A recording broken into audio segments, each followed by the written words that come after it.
My name is Patrick Foley, or Patrick4D as I'm known on social media. I'm a digital chef and 3D artist specializing in photorealistic renderings of food for packaging. That previously was only done for food photographers in that space. I think I had an entrepreneurial mindset before I even knew what that was. From a young age, I was always trying new hobbies, loved cameras, anything that could capture something. What was my greatest weakness turned into be my greatest asset, because the things that I could never focus on as a kid, I still have that today, but it's because I have the freedom to focus on the things I actually found out that I love, that's all I can focus on. And I think that's just what allows me to outwork a lot of my counterparts. I guess what I don't have that a lot of other people have is being in a communal environment, in a room with other people, and you're connecting with people, you're getting lunch with people. With that time that I have to myself, I have the opportunity to go out when I want to. I play tennis every day with some buddies. I'm on Discord, so it's kind of like having these digital coworkers in a sense. And I don't even think it was a discipline thing, hey, I need to focus on work instead of do this. I was just more interested in filming these music videos and doing these productions outside of school. I think that's where some of the luck came too. The fact that I was exposed at a younger age to an industry that I really enjoyed and loved. In high school, I was ahead of my peers because I found film and photography where most kids were just going out on the weekends. That turned into, I'm at SCAD, I'm at a higher level education, and still 4 years ahead. And that turned into, the social media, the Patrick4D, and even when I didn't know what I was doing in 3D, I was posting like I did. And so that went from, this guy that's just testing out 3D stuff, using some of the film principles that he learned in school, into this guy's leading this niche in a space and being recognized by the peers in the industry.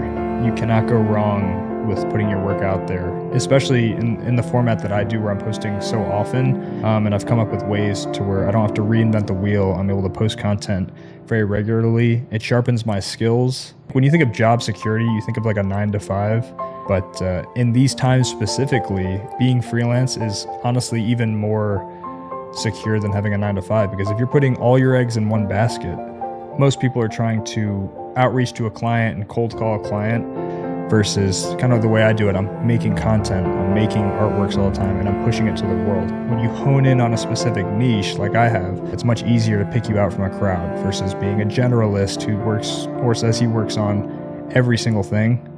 I think a lot of clients are looking into investing in some of the newer technologies around how to get renderings of their products versus just shooting them in-house with a camera.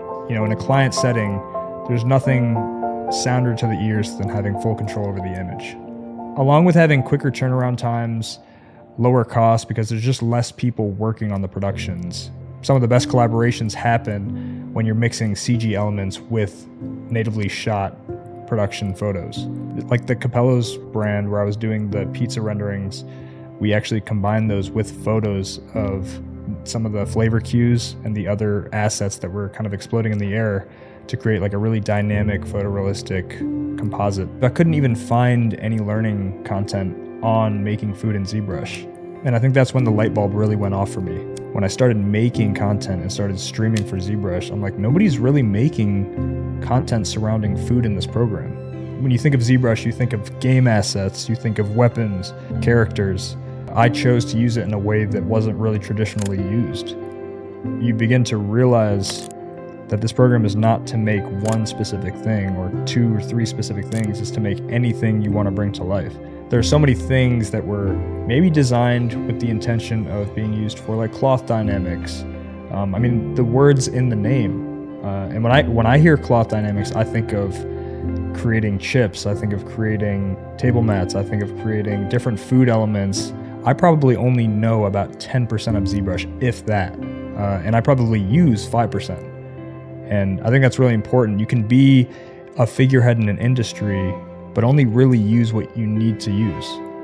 The way I learned, not just ZBrush, but 3D in general, was less of, take this crash course, this master class where you learn every single function. Okay, I want to learn how to do this very specific thing. Learn how to do just that specific thing until it's time and that you're stuck again. You need to learn a different technique. There's people who are super technical that understand software like nobody else. There's very creative people who have ideas for days.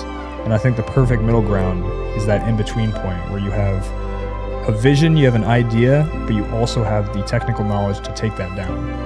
I think it's so much more important to understand which facets of the software cater to what you're trying to make than just learning the whole software. For instance, when I'm making a plantain chip for this company, taking advantage of the cloth transpose tool or the cloth dynamics to get this really organic shape, a much more organic shape than I would have created by hand.